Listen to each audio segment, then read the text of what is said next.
as early as finding carvings on bones of different ailments and different ways to treat it, because back then there was no paper. It had been in existence for thousands and thousands of years. You think to yourself, well, I just drank a little something that had like a bunch of herbs in it. Like, how could that possibly do anything to me, right? And it's amazing when you actually see somebody who does get better from them. So it's really not that different, but for some reason we think of it as being almost like magical or voodoo or some witchcraft or whatnot. And I think if we put our heads together, Eastern and Western, we probably would be able to solve a lot of problems.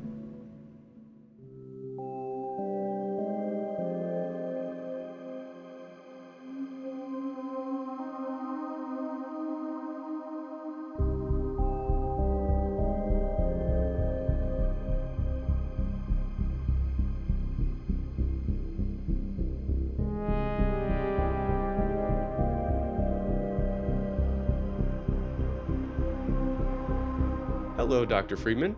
Thank you so much for coming on the show. Well, thank you for inviting me. I'm looking forward to talking with you. Yeah, me too.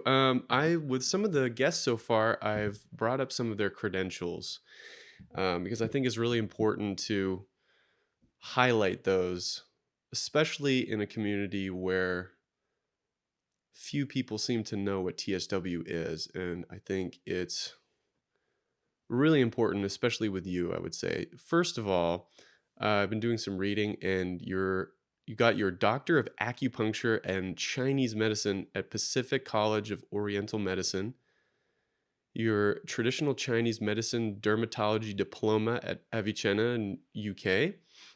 You're on the Register of Chinese Medicine Dermatology. You got your Masters of Science in Oriental Medicine at the National University of Health Sciences. And I don't know this acronym, but it's the NCAAOM Diplomat in Oriental Medicine. You're also a licensed Illinois acupuncturist, chair of the board of directors at the American Society of Acupuncturists. You're on the advisory board at Learn Skin.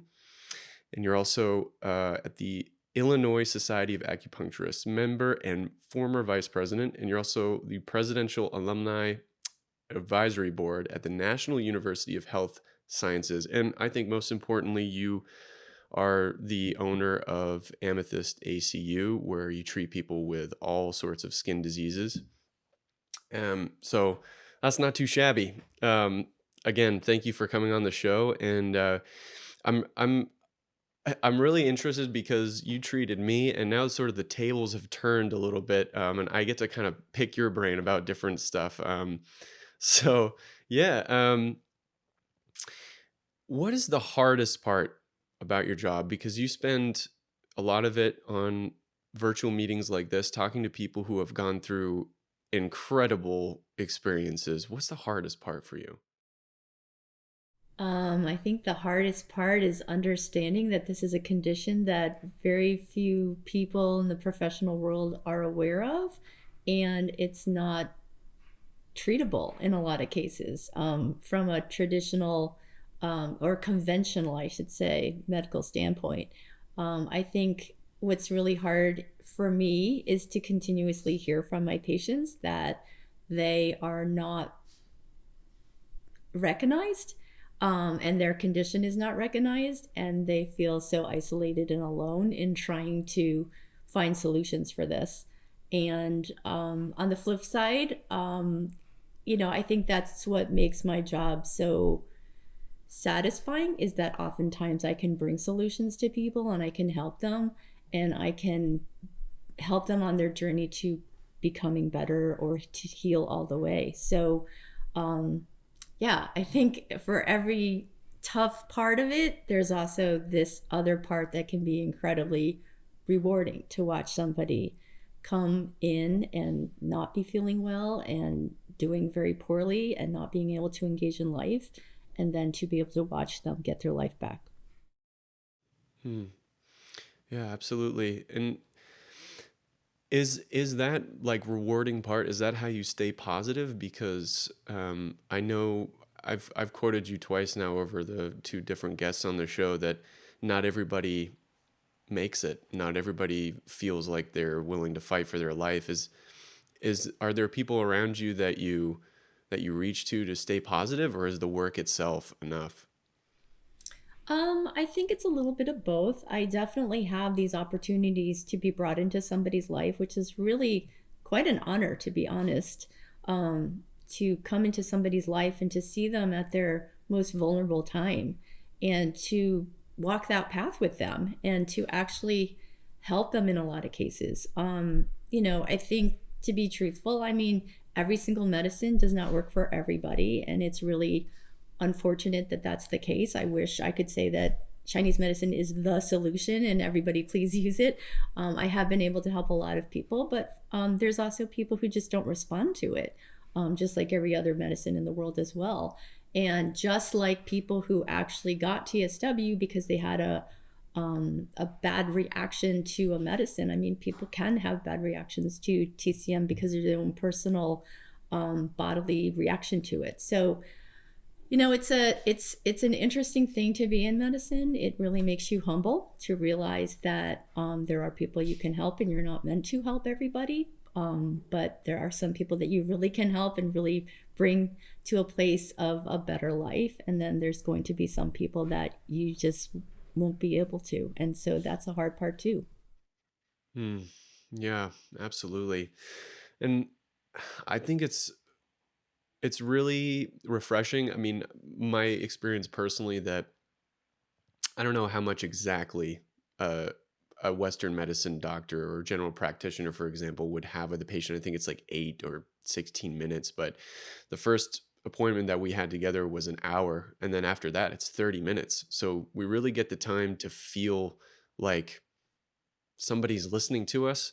Um, and it's not that much more time, but I think maybe the time, not as much of the time, but I think the way that you approach people, just to give them some sort of vindication that their suspicion is right, is immensely powerful. And yeah, I know it's greatly appreciated. And how I read a little bit about you, that you got interested partly in traditional Chinese medicine through your grandmother, but could you talk a little bit about the story of how you got into it and what interests you and stuff like that? Yeah. I think everybody has these um, hints along their life where they're sort of nudged in a direction and they don't realize it at first. And I think as you go through your life, more and more of these signs kind of come up and they become more obvious as to what you should be doing with yourself or what kind of decisions you should be making. And I would say that looking back, I had a long history of meeting with my grandmother who always was talking about traditional Chinese medicine. She had a real passion for the medicine and wanted to know everything she could. She actually got through it because of her interest in Tai Chi. And Tai Chi is 100% based in the philosophy of Chinese medicine. So that's what led her to her interest in acupuncture and herbal medicine and whatnot. So I found myself, whenever I would visit her, having her tell me these different facets of the medicine and whatnot. And, they didn't really seem like anything at the time that was meaningful other than this is something I was sharing with my grandmother. But as I got older and I started to learn more about the healthcare system, learn more about my own, issues with skin and going through the whole system, it became more and more of an interest. And, when I started to have issues and started to really get serious problems with my skin, it made me realize that there's a need for an alternative way of approaching medicine. And so when I decided that I needed to take that lead and do something with it with my own life, I actually was able to meet a practitioner who completely resolved my skin. And so as a result, I realized that this is a calling for me, because having lived this life of being a person who suffered with a serious skin condition that really made my skin, my life very difficult to live, I realized if this person could do this for me, I would really love to be able to do this for however many people I could. And that's what led me to go back to school. So I think there's these signs a lot of times throughout your life, of nudging you to go a certain direction. And then, you do. And then you look back and you go, oh, okay, all these things are leading me there in the first place. So, Yeah. Yeah, I think it's really interesting. I'm finding a common theme with that sort of I don't know if synchronicity is the right word, but um, there are several people who I'm trying to get to be guests on the show, and they're introduced into things that they love through their one of their grandparents or somebody like that. For me personally, some of my passions was through directly through my grandfather on my mom's side, and there's something about that like you. There are certain things in life, like you said, that you circle around, and you're like, oh, that's why. That's why I was. Yeah, it's cool. What about some of the history itself of the practice of the traditional Chinese medicine? I'm really curious if you could maybe give some examples of how this was developed over the centuries, I suppose. yeah, actually, thousands and thousands of years. And I think the latest count is 4,000, right? So I think when I went back to school for Chinese medicine and started learning about the history of the medicine, I was really shocked to understand that it had been in existence for thousands and thousands of years. And that as early as finding carvings on bones of different ailments and different ways to treat it, because back then there was no paper and there was no pen. um, to realize that, they then moved on to bamboo scrolls and things like that. And there's all this information and data that's been collected, and they can source it from, the beginning of time in a lot of ways, right? And so you think to yourself, well, okay, if this medicine has been around for that long, there's got to be something to it, right? It would not stick around for this long if it truly wasn't working, if it truly wasn't helping, if it was really just a crock of, garbage. But the other part of it was going to school and actually treating people, because you have to go through clinical hours in order to graduate, and watching people have these serious conditions, and then you do acupuncture, herbal medicine to them, and have them either be resolved or to feel like their problems are less. And you think to yourself, well, I just drank a little something that had like a bunch of herbs in it, like how could that possibly do anything to me, right? And it's amazing when you actually see somebody who does get better from them. And week by week I see that all the time. And there are moments where, as much as I've been practicing this medicine for as long as I have, there are still days where I will meet a patient and I will prescribe a prescription and say, okay, well, we'll see how it goes, because you just never really know who's going to get better and who's not. And then when they come back and they show pictures, because I require pictures every single week, and their skin looks tremendously better, those are moments where you're like, wow, this really does work. I mean, even I have these moments. I mean, I know patients do every single time. So it's a really interesting opportunity to see what the body is capable of doing, with a little nudging from the herbs. Yeah. Yeah, I always found that fascinating. Just, I hear examples of like in the Amazon, there are certain remedies that they'll use. And you think about the Amazon as just this huge mass of life, especially plant life.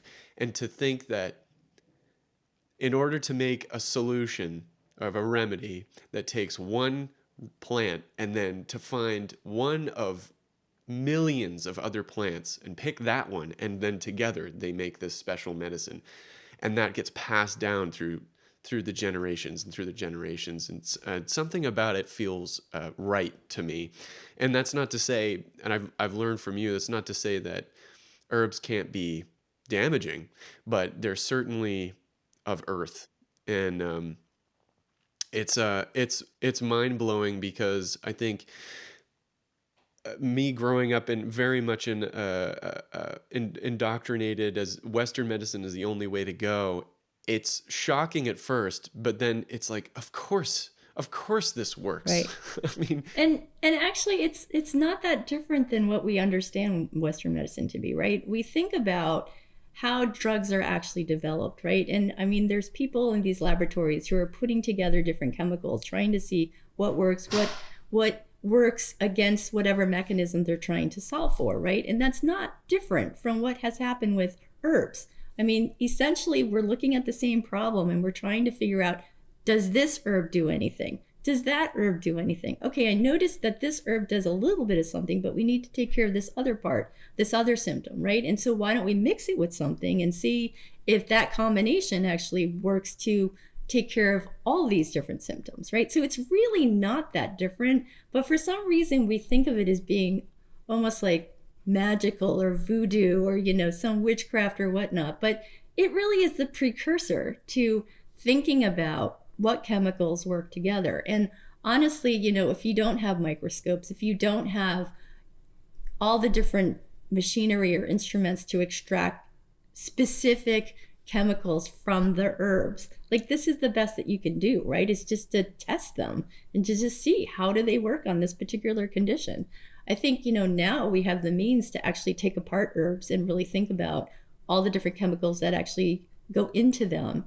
I still don't think we're even at the point where we can understand how they all interact and the idea that when they come together, they actually form new bonds and make completely different things, right? So I think that part of the science, like we don't even understand on the Western side either. I mean, I think where we're falling short on the Western side is we're thinking one chemical is going to solve all the problems. But in Chinese medicine, we're like, well, actually, it's probably multiple things that have to solve multiple issues. And I think there's something in the middle that is the answer. And I think if we put our heads together, Eastern and Western, we probably would be able to solve a lot of problems. yeah, I totally agree. And that's kind of where I was going with the next question is like, is the difference then that you're treating things more holistically with herbs rather than, you've made analogies to me before about cars, and it's like, well, do you think if you fix this wheel then you're good to go? Well, no, even with a car, it takes multiple different systems are at play in order for that wheel to work. And so I think I think with medicine overall it's a bit more general, but I guess for me with TSW, I think the way that it comes about is they give you a cream, a prescription for one problem. And one of the things that really felt different to me, even though I totally agree with you, is that you you were giving me a list of these herbs to drink, and I would look up each and every herb and I would see what they were supposed to be for. And it's like, well, hey, that's not just for the skin, that's for the liver, that's for the circulation of the blood, that's for cooling of this. And I'm like, how in the world are you able to attack that condition of TSW in that way? How are you able to know? Like, that's one of the things that I always wondered is when you were developing your treatment for TSW, how did you decide what places to go at, or is it really super individual?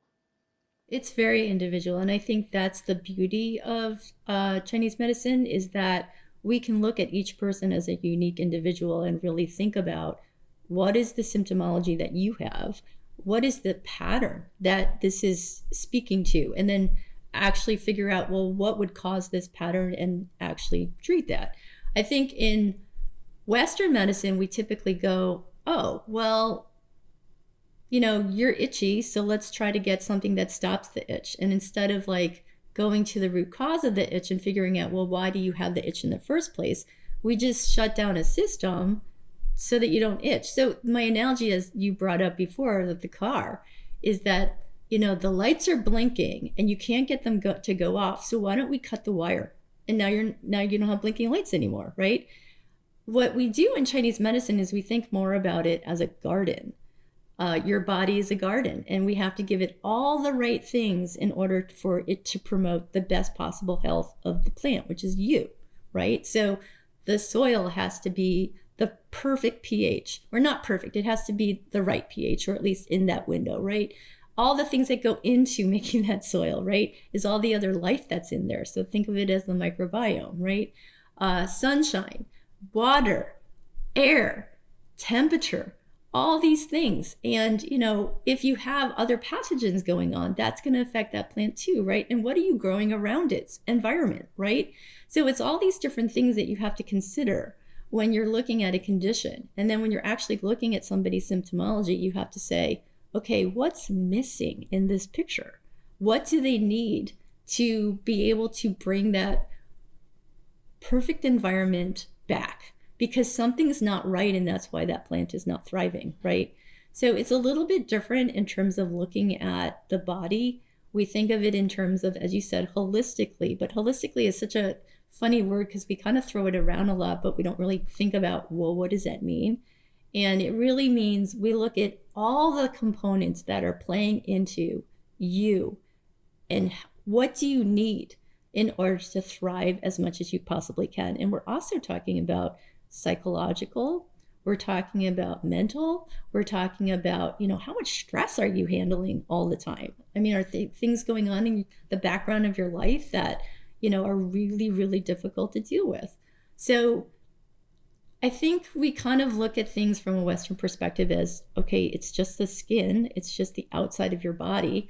In the Eastern world, we say, well, no, every single system in your body contributes to the health of your skin. So we need to make sure we're looking at all of it.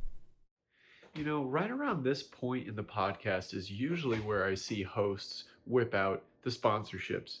But I can't do that yet because I don't have any, frankly. So I will have to resort to internet begging, as most other YouTube artists have to do. So if you're watching this and you enjoy it, please hit the like button and subscribe, because those are two things you can do that are absolutely free, and they help me out a ton, so that maybe someday I might get a sponsor.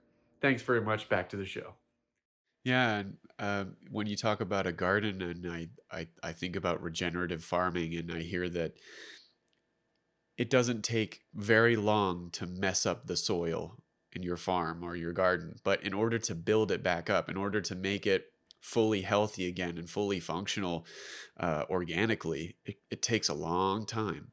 I think that can be true about, a nation or, national security and stuff like that. It doesn't take much to screw it up, but building it up brick by brick. And that was one of the things I had to realize, and my family and I had to realize, because we were so used to, well, you go to the doctor and you gotta have something to just take care of your symptoms. And I'm really glad that I came to understand it, because I noticed that the treatment I was getting was long lasting. As you know, I'm not on herbs right now, and I don't have some crazy reaction to stopping. And I mean, correct me if I'm wrong, but I attribute it to that exact approach that, well, you're going at things from the root cause up, and that takes time. Yeah. And you probably heard me give this analogy too. I also often liken building your body back up again to, when you work out at a gym. I mean, a lot of people are used to this idea of, I'm going to go to the doctor, I'm going to get a pill, I'm going to be better. And that's a lot like people going, I'm going to go to the gym once, I'm going to do 100 sit-ups, and I'm going to have a 6-pack of abs. And it's like, no, that's not how it works. It's going to take a while for your body to build all the different circulatory system it's going to need to build those muscles, to bring all those nutrients to those muscles, to bring hydration, to bring whatever it needs to actually build those muscles. And then those muscles are going to take a while to build. You will not see them immediately, right? You're going to have to work out for a while, and you're going to have to keep it up. And, that's the other thing sometimes I get from patients who are like, well, can I just take 1 packet a day instead of 2? And I'm like, well, can you go to the gym once a month and get a 6-pack of abs, or do you need to go every day? Yeah. So, yeah. There's a lot of learning needing to be done. And Yeah, I find it so fascinating to think about. I mean, it makes me smile because it's just such a breath of fresh air. And again, I'm not trying to villainize or throw the baby out with the bathwater with Western medicine, but I really look forward to a day where, like you said, we work hand in hand with the way the current system works and the way that somebody like yourself works, where because obviously there are medications that are life-saving that are made in a lab, but Absolutely. if you can supplement those, I think I read, because you write a blog fairly regularly for your newsletter, and I read something about where it's with nutrition, and we're making so many analogies in here, but here we go. But like, if you want to make a better diet, if you want to start eating better, it's more about focusing on adding good ingredients rather than just taking away everything. And my wife is a nutritionist, and it's the same thing. It's like the more the more you feed yourself of certain foods, the more your microbiome is going to start craving those foods. And if you just cut out the things that aren't good for you that you love so much, like sugar and this and that, you're just going to create a, you're gonna want it so much more. Whereas if you have just a regular sort of approach to it, and yeah, I really like that. um, Well, I think that also speaks to having balance, right? And that's a big part of Western medicine or Eastern medicine. Um, I mean, we're human beings. We're probably the only creatures on this earth that have such a plethora of foods, restaurants to eat, really interesting fusions of food, right? And we should be able to enjoy that to some degree, right? Now, should we do that every single day? Eat, shakes and cakes and all that kind of stuff? Probably not. But, I think it's not a bad thing if we do that on a birthday or a celebratory situation or whatnot.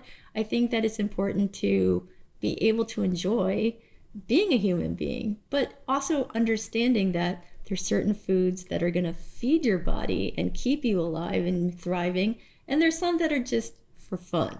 And so you have to be careful about, how much of each that you're doing. yeah. Yeah, and you talk about balance. Um, I know there's different schools of traditional Chinese medicine. So just for the listeners or viewers out there who think they might want to try TCM, I'm aware that it's not everybody that knows how to treat TSW because, again, it's not recognized out there. Is that correct? Yeah, and I think that's probably fair to say of all professions, right? I think that there are some doctors who see a lot of TSW, and there's some doctors who have never seen it in their lives. And then there's something that's in between where they think they've seen this a few times, but they're not sure what it is yet. So I think that's fair for all professions. Yeah. And is the school that, or did you study at all? Like, because I hear about different elements. They go into like wind, or they describe, they attribute these elemental words to different symptoms. Is that something that you think about when you're treating a person? Well, okay, so let's go back to why they were called these things. So, going back to the idea that 4,000 years ago is when this medicine started, right? We didn't have a medical vocabulary back then. And so, what people did was they used words that they could take from what they already understood, and climate was one of them, okay? So, when we think about wind, it's oftentimes something that you can't see. It moves very quickly. It seems to pick up out of nowhere, and then it stops out of nowhere, right? And so that's the best way they could describe itch, because it's not really something you could see. All of a sudden, you'll have this itch fest, and you're like, where did that come from? And then just as fast as it comes, it goes away too. It also spreads all over the place, right? And wind is somewhat like that too. So the people who were studying Chinese medicine back 4,000 years ago were really trying to take what they already understood and use those words to explain what was going on with the body. Again, another word that we use a lot of is heat. And right now we call that erythema. But it's basically the same concept. I mean, you're feeling hot. you're sweating, you cannot get rid of this heat and you're radiating it, right? So heat is a really great way to explain this. But now we have other words that we can use as well. So we can be even better at articulating that idea. But I think the concept is the same. Yeah. Well, I think the best way to remember something is having an icon in a way. I mean, to me, that's much easier to remember than I mean, it wasn't until maybe a year ago that I knew what erythema was, but I know what wind is, and I know how to. I can think through that. I think that's ingenious and it's long lasting. Clearly, that's really cool. Yeah, I let me see here. I've got some more questions here. I'm curious about because I the last podcast I had was with Kelly Barta, and she was talking about the paper that she helped, I guess, write in the NIH with Dr. Ian Miles. And I remember hearing that you were working on your own sort of paper with your own different people. Could you talk about what's going on there and how that's developing? Yeah, well, just like you, I feel this need to get involved with spreading awareness of TSW. I mean, I see so much of it that I really want there to be a better awareness on so many different levels, not just the professional level, but also from a legislative perspective, and medically. I think that I got, so I kind of came into this very oddly. I really came into this because I wanted to work in dermatology and specialize in eczema, but because oftentimes TSW comes from all the medications that are taken from eczema, eventually people find me. I think I typically see the cases that cannot be helped from a Western perspective. Usually they are referred to me at some point, and so they typically are the most difficult cases. Having said that, because I've been front row and center to this condition, I feel like I have a lot to share about it too, from a different perspective than the patient. And I think that the other part that I want to share is that there are solutions that maybe a lot of people don't know about, and that's herbal medicine. I think there's been a lot of people who have come to me that I've been able to help. And I think that I would like more and more patients to understand that there is an option. I think lots of times they do feel like there isn't, because they've been trained to understand that the only options are Western. But I think that when you get into this position where you've tried everything and everything has failed you, you become more open to alternatives. And I think there needs to be more awareness of what those alternatives are. What I wish was that from the very beginning, when people have conditions, they were given all the options and they could decide for themselves which one makes the most sense for them or which one feels the most right for them. And, again, this is a personal decision as well. I mean, some people don't want to go near Eastern medicine ever. And I find just as many people who never want to try Western medicine again. So, you have to find what is right for you. I would like to get herbal medicine to the point where it is considered an equal and people can say, okay, I have these very different choices that are available to me. Which one feels right for me? I'm going to go with this. Instead of, I've done what I only know is available. It has completely failed me, and now I know I have no idea where to go. So that's kind of the impetus for a lot of these papers. I have written a few, or I have written one that has been submitted, and we'll see whether or not it gets accepted. I'm in the process of writing another one right now, and I have ideas for others as well. I think every single time we put pen to paper, we start to realize, well, what other things could be done with this? And we realize, this one paper I felt like, this is great, but there's so much more to say. And so it then led me to wanting to write another paper, another paper, another paper. I have had the fortune of working with a lot of medical doctors, Western doctors as well. And there is a sense that, there needs to be an actual definition of what TSW is in the medical world. And there needs to be criteria put together. And so I've been working with a group of people who are interested in doing that. So we'll see how that goes. The thing about writing papers or for medical journals is it's not a quick and easy or fast process, which I'm learning. Oftentimes, you can put something together and then it gets peer reviewed by that journal and they can completely rip it apart, or they can, bring up a lot of different questions that you then have to go back and, rewrite and answer. And it's not a real easy thing sometimes. So also, if you're collaborating with a lot of people, then you have to get consensus among them, and you have to make sure that what you're writing is making sense to everybody. So I would say I would love to be able to produce these a lot faster, but it is a process. And so we're hoping that more and more of these papers are coming out, and more of them will help people who need the help. Yeah. Out of curiosity, what would your definition of TSW be? That is a great question, and I don't know that I have a single answer for it, because what I have observed from seeing a lot of patients now,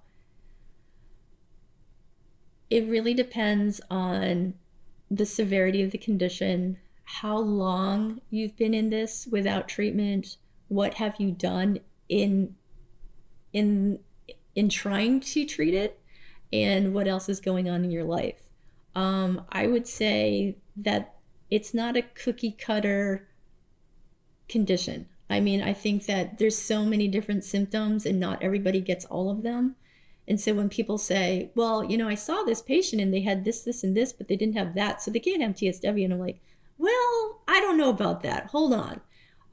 I would say most of what I'm finding is I listen to people's history. And if I hear that they were using steroids and they were starting to not work, and then they got to the point where they were doing nothing for that person and their skin was getting worse and worse and worse, and then they come off of them and their skin like completely changes to something that they never experienced before, that's usually the telltale sign for me.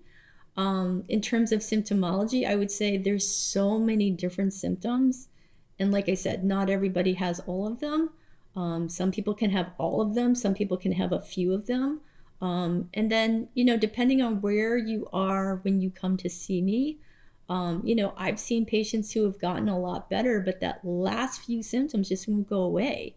And you could say, well, doesn't that sound like eczema?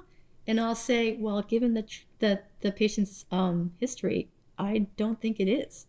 And with other people, they'll present as erythema all over the body, plus the history, right? And then they'll have oozing, and they'll have, the flaking, and they'll have, this inability to sleep at night, and a flipped sleeping schedule, and, people who are waking up every, couple of hours because they're having an itch fest, or, people who are basically rubbing their skin raw because they're so itchy because it's so bone deep. So my intake, as you mentioned before, is incredibly thorough, I would say. And when I ask questions specifically about TSW, I mean, I really get into it. I mean, it's not just a, hey, how do you feel? Okay, let me give you something. It's really like, okay, you have a bunch of symptoms. Let's talk about what specifically they are. And I want to hear every single one of them, and don't leave out anything. And on top of that, I want to know every single system of your body. How is it working? And I want to understand, what is your life like? What is going on with you? What's going on in the background? Even like, how are you getting along with your family? All kinds of questions like that, to really understand lifestyle, to understand stress, to understand your emotional, psychological being, as well as everything that's going on with you physically. And then from there, that's when I start to figure out, how do I treat this person and what formula is going to make the most sense for them? And it's not one formula. It's a formula that I make specifically for them, because they have a unique combination of all these factors we just talked about. Yeah.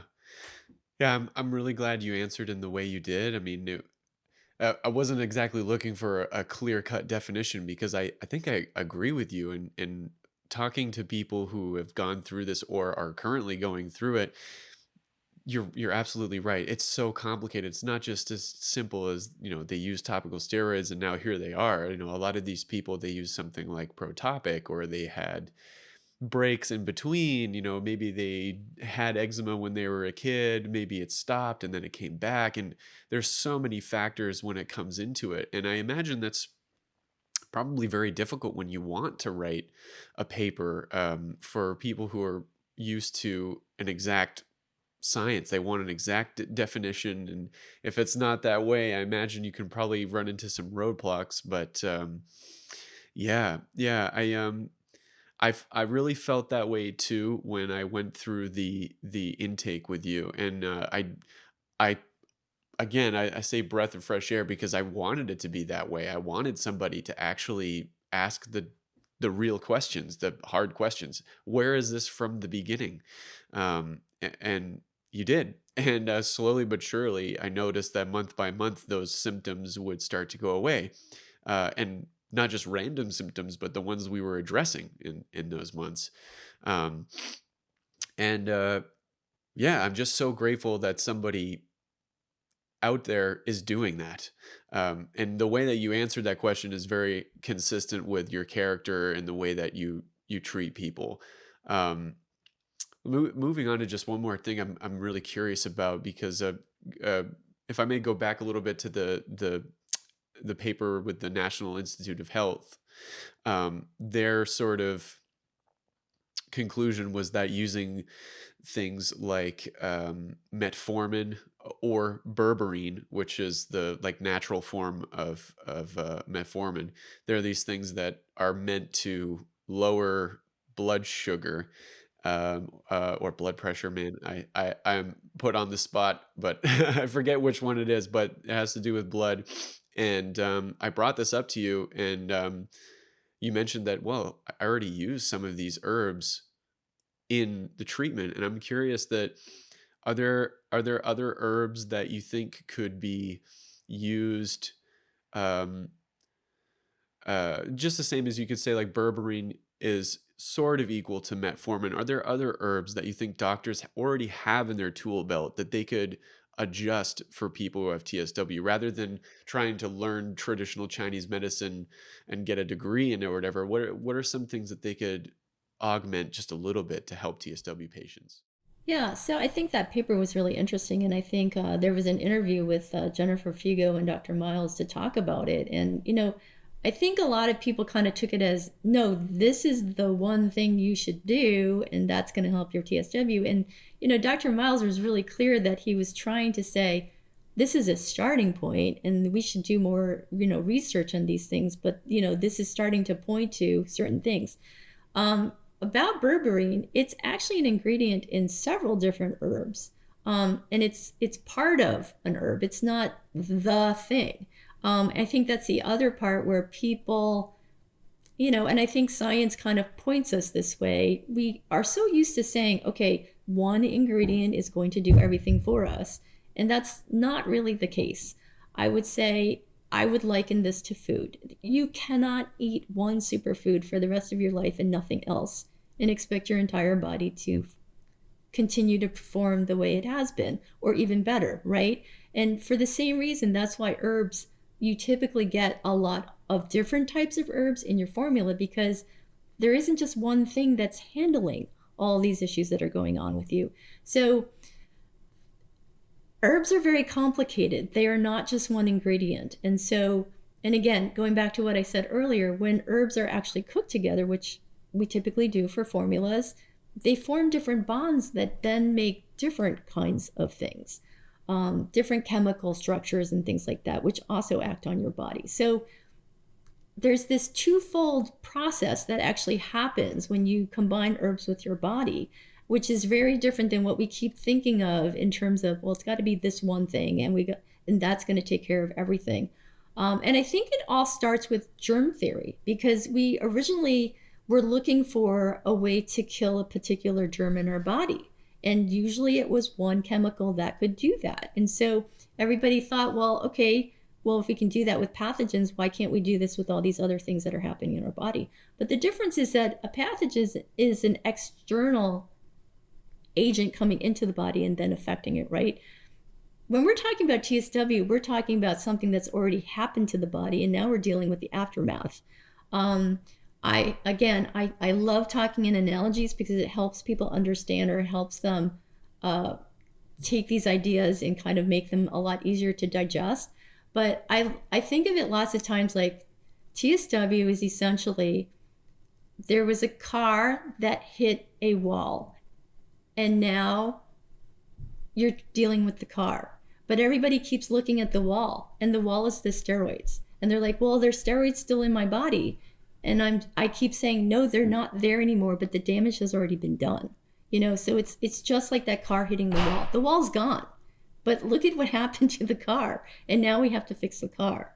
So I would say that's what I typically start with most TSW patients, is I'm looking at what has happened, what seems to be dysfunctional, what seems to not be in the right balance it should be, what are you now deficient in or whatnot, and that's how I come up with these different formulas. So getting back to your original question about ingredients, it's a much more complicated question than just thinking about one particular thing. If you have a complicated condition, you typically need a complicated, or I shouldn't say that, you need the right things to actually deal with it, and one thing is not going to be enough. Yeah. Yeah, it's I don't know if the esoteric is the right thing to talk about, but it's so the treatment of TSW and the way that you do it is so individual, and it's so complicated, at least to me, a layman. But there's what am I trying to say here? I'm trying to ask questions for people who may be interested in getting TCM, traditional Chinese medicine, for themselves if they're going through this or something like that. But I'm also trying to be careful not to step over the line and say something like, this is definitely the right thing for you, or you should see Olivia Friedman for this. And through the, I guess, minimal research that I've done on you and listening to podcasts and stuff, you're very careful on that because you don't want to cause harm on people, because there is no one size fits all. And that's, again, another, I guess, a pitfall of Western medicine is, well, tell me how sad you are, how many days out of the week. And if you're, one day too much, we're going to recommend the thing that fits the bell curve, right? When that's maybe that's SSRIs, and you should try this out first when maybe that's not the right thing for you. So, yeah, I think your analogy of the car is very apt to this.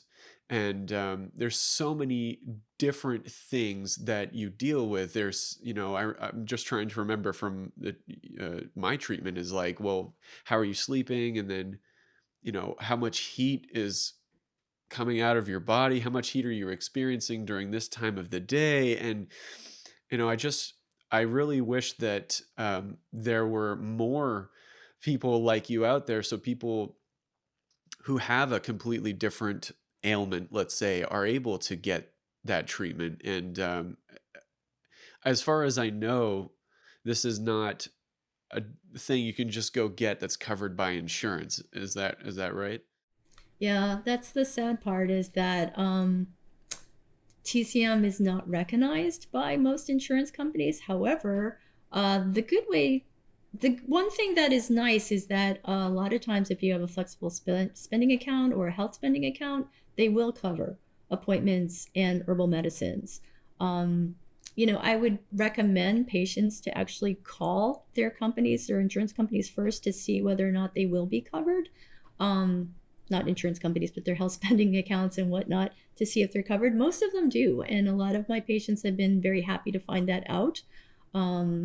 So, I typically send bills every single week on receipts for herbs. And so they are able to just show them to their companies, and they're able to get reimbursements for them. So, there are ways around it.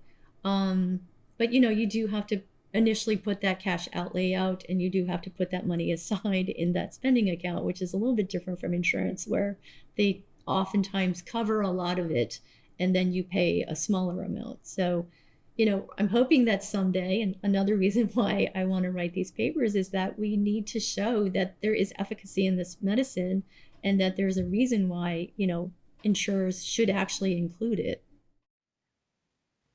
Yeah. Yeah. And it's not like, you know, it's so difficult because in a trial, right? Like I can't just get all of the Olivia Friedman patients together and get photos together and then submit them as a paper, right? Like they need to see it themselves, right? So that's not, it's like it's data, but is it proof? And Well, whether one of something them, that is that an go ahead, sorry. yeah, I was just going to say, I'm sorry to cut you off. One of the hardest things about Chinese medicine is that because we are not one medicine for everybody, we don't fit into randomized uh, custom trials. And that's the way that most medicines are tested. So just to review what that is you take one medicine and you give it to thousands of people and they get the same amount, same dosage over the same amount of time. And then you figure out, what were the results. And from that, you actually determine whether or not a medicine has efficacy. Because Chinese medicine is supposed to be unique to that individual based on what their symptomology is. There is no such thing as one medicine. And on top of that, we really pace that medicine, or the time frame that you're given is based on how you respond to that medicine. So I have patients who, maybe come to me for a few months and they're better. And there's other patients who come to me for way longer than that and then they're better. But it's really dependent upon how many other things are going on in their body that are dysfunctional, that are deficient, that are whatnot. And the herbs that are chosen for that will address that. But there is no time frame that I can say, okay, you walk into my door, and in 3 months, I'm going to promise that you're going to be all better. And I don't know that there's any medicine that in TSW and eczema that you can do that either, right? And so it's funny that we actually give so much merit to this system because, for every person that has taken any number of medicines that I have seen for eczema, a lot of them are not getting better from it, right? So it's one of those things where we have to fight the system to some degree and help them understand that there's got to be different ways to look at medicines. The efficacy cannot be measured by just one method. The proof is in the pudding. I think, one of the unique things that I do because I have a 100% online business or clinic, is I make all my patients send pictures to me every single week, right? And I don't think you can argue when a patient comes in and is completely covered, with all the signs and symptoms of TSW and then walks out with none. And the only thing that they did during that time period was take herbs. So, there has to be a way that the system can start to accept that. And, it's definitely an uphill fight, but it's one that's worth for me to fight because I think that my patients have seen good results for the most part. I wouldn't be here still if they didn't. And so, I want to make sure that a lot of other people understand that, not just my patients, but like legislators, the medical profession, insurers, the whole lot that gets involved with this whole process that we have to go through in order to get healthcare. Yeah. Yeah, and again, the more I speak to you, and that's why I'm trying to help out as best as I can because I think it really comes down to just people knowing about it and at least giving it a shot. I think it was with Ian Miles that it wasn't until he really got to speak to people with TSW that he, understood. Oh, well, okay, that I thought this was eczema, but I guess it is different because once it's in front of you, it's harder to ignore. And I also am becoming increasingly aware that you have to be super careful with any medicine. And I think if you lead by example in a very again, I'm using the word refreshing, in a very refreshing way because I can't just, I've had a lot of people message me who are going, oh, whoa, you got better really quickly. What did you do? And, what herbs did you take? Are there any specific herbs that I can take at home that will do this? And it's like, well, I know for a fact that if I tell you the exact same herbs that I took, it's not going to work the same. And even if you had the same situation as me, you still might not respond the same way. And I think that even if we can't get traditional Chinese medicine in full, hand in hand the way we would like to with Western medicine, just to have a doctor in the heart of America just to think more carefully about, is this medicine right for this person, and is their body going to react to it differently? Which I know they already do, but I think the level that you take it to is makes me realize how much more responsible you have to be with an individual. Yeah, for sure. I don't even know what to say after that, but you hit the nail on the head. I mean, every single person that comes into me is really bearing every single part of their life to me. And, I really have to be judicious about how to treat that person based on all the different things that they're sharing with me. And honestly, sometimes there's a lot of mental, emotional, psychological stuff that's going on. And, I think the average doctor is not really trained to deal with that. And you typically have to go to a psychologist. And I'm not saying that I am, fully trained to do that too, but we do think about that a lot in Chinese medicine. And so I oftentimes have conversations with people that have more to do with that than the actual physical part. And it's such an important part of healing and also thriving. What is your mindset? Where are you in life in terms of what you think of yourself? And, what's motivating you to get through each day or not? And those are really important conversations to have with a lot of my patients, because, it's really heavy weight on their shoulders. And as long as it's there, it's also probably going to, I don't want to say impede, but I want to say it's probably going to be a factor in how they heal.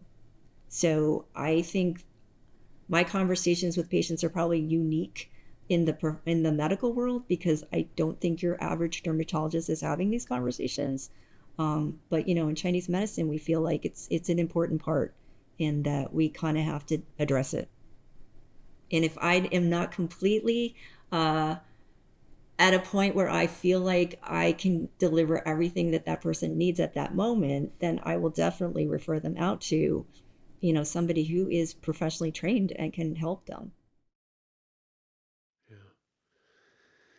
Yeah, well, that's why I think it's really important to just keep talking about it, because if, you know, again, if we can just get some small victories where, and obviously, again, I'll go back to, I don't want to villainize healthcare workers. Are some of the most incredible people out there. I mean, their job is trying to make people better. But a lot of times, I think the way that the system is structured, you only have so much time with a patient. You have so many patients, and then you have, your insurance to worry about. You have the way the United States healthcare system works it's nuts. I don't even have to go into it. I think everybody knows. Right. And well, I think doctors are actually stuck. I mean, it's not their fault. I think the insurance companies are what makes the system the way it is, right? I mean, they don't pay back, they don't reimburse for very much for each session. And so for a doctor to be able to pay their entire staff and to keep their lights on, I mean, they have to see thousands of people. And it's unfortunate that that's what's being, pushed upon the medical system. Every doctor I've talked to has said, I wish I could spend a lot more time with my patients. I wish that I could, really get into the stuff that you get to do, but I can't. These are my hands are being tied behind my back, and this is the best I can do. And, I really feel for them. And I think we also, if you go through medical school, this is what you're taught, that these are the medicines that you're supposed to use, and these are the things that we prescribe. And so every doctor is doing the best they can. This is the toolbox that they have. So, I just like you, I really feel like there's a place for everything. And I think that each of us is limited in a lot of different ways that are not helpful for the patient. And at the end of the day, we really need to focus on the patient, and we have to stop thinking about profit and, all these things that really don't matter when it comes to the health of people. And, if we can start focusing on that, I think our system will be a lot better. And it doesn't matter if it's Eastern, Western, whatever. It's just whatever is right for that patient. Like, let's just do it and get them better. And I think right now our system is very focused on how much money can we make from this drug. Yeah. It's very sad, Yeah. but that's the way it is, right? Yeah, it is very sad, and those cases that you hear about, they ruin the reputation of people who are trying to do the best that they can. I mean, the stories that I know you just told me of people saying, "I wish I could do what you do," and I feel like it wouldn't only be. I mean, I'm sure you know this, but just the fact that you treated me like a human being, really, it meant the world to me to have that. And even if a doctor can't treat somebody, just to let them know that they care and have the time to say that, I think it wouldn't only be healing for the patient, but it would be healing for the doctor too, to feel like they can do what they went to school for. They can realize their passion. And I'm really impressed by all of the advocacy work that's being done, especially with TSW, because I feel like it really hits the core of what is wrong with the system. I mean, to me, it's like the perfect case. It's like iatrogenesis is the word, I guess, and you have to. It forced me to really stop and think about not only my skin, not only my body, but my entire life and the people around me. And yeah, I think we're on the cusp of having that conversation on a more on a larger scale. And it's people like yourself, like Kelly Barta, Jennifer Vugo, who I know you just mentioned, who are really trying to get that information out there. But yeah, I know you have to go soon, so I'm trying to be conscious of your time. I really appreciate you coming on the show, especially on on a day off. So I'll try and finish off with, is there anything you want to talk about before we go, or is there anything that people can do to help this cause, to help raise awareness for TSW or traditional Chinese medicine? That's a great question. I think a lot of people are already doing things like what you're doing. I think just getting the word out in any way, shape, or form of what your personal experience was, what has worked and what has not worked. And, if you find a calling to do more, then yeah, advocate. Do those things that go to the further step. And I think everybody has a different level of what they want to, take on. And I think that it can oftentimes be a lot. Having been in a lot of situations where I've been advocating not just for this medicine, but also for acupuncture and herbal medicine, it can be an uphill battle, and it can be a lot of work, and it can be hard, because rejection is something that happens every day, and you have to get used to that, and you have to keep going back every single day and finding another reason to keep going forward, or to find another way to overcome that obstacle or that no. So, if you're one of those types of people who's not afraid of that kind of work, then do it. I think there's also a lot of things that people can do on a smaller level that make a big difference too. I think it's the collective that makes a difference. It's not any one person. It's the collective. And do your part. however small you think it is, it's probably going to mean a big deal. Whether you help one person or 100, it doesn't matter. You've already helped someone, right? So I think it's really important to focus on the bigger whole.